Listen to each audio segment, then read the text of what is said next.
The role of traditional media in education. The role of traditional media in annotated bibliography. To analyze the role of traditional media in today's classroom, we have to ask ourselves some questions, such as what is media? What is non-traditional media? What is traditional media? As defined by dictionary.com, media is a means of communication, such as radio, television, newspapers, magazines, communication that will reach or influence people widely. Media is a channel of communication.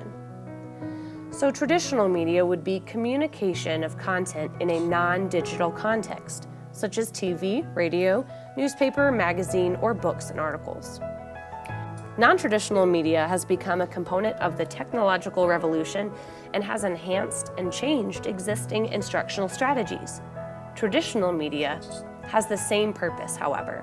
It is a factor or a tool in teaching strategies toward the intended learning goals. Wrong Turn on the Information Superhighway is a book that provides a summary and a discussion of the author's research on the topic of technology and the internet in particular in education.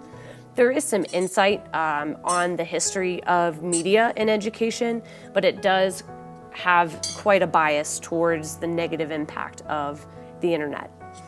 Next is changes to traditional teaching. And this, multiple authors here, but particularly Charp, concludes that the role of new technologies is really to enhance the traditional instructional methods. So it connects the traditional education strategies with current educational trends. Media Education in the Primary School by Craggs is extremely helpful because it presents the history of evaluating and using media in education. Since it's not current, it does provide a helpful approach to how traditional media is still relevant in education. Lee, in his article, Lifelong Learning and Learning to Learn, discusses the 21st century learning and how that actually preceded the teaching and learning styles that we now would consider modern. The reality that he presents is that society is in an ever-changing state. Therefore, as we integrate these 21st century skills, we are never actually utilizing something that's static, but rather preparing for a dynamic future.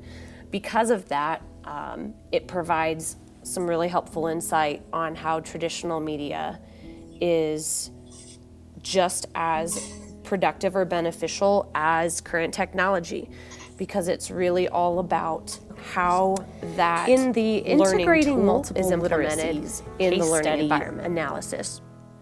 The article presents both the theoretical and the practical aspects of having a literacy-based approach to the media integration of education. Media in education is a professional response to peer articles.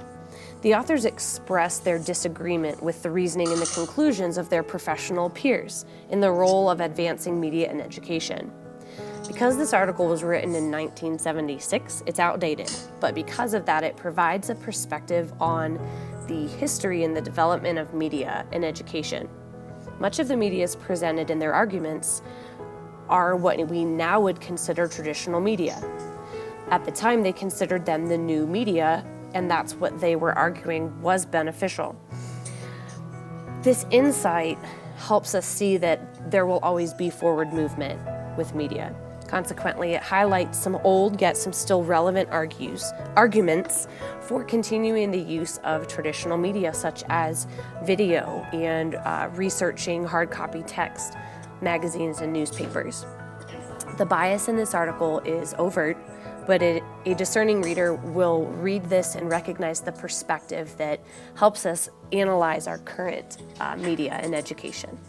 In conclusion, while the role and makeup of media in education will continue to change over time, all forms of media serve the same purpose and should be considered valuable to addressing the various learning styles within the elementary classroom.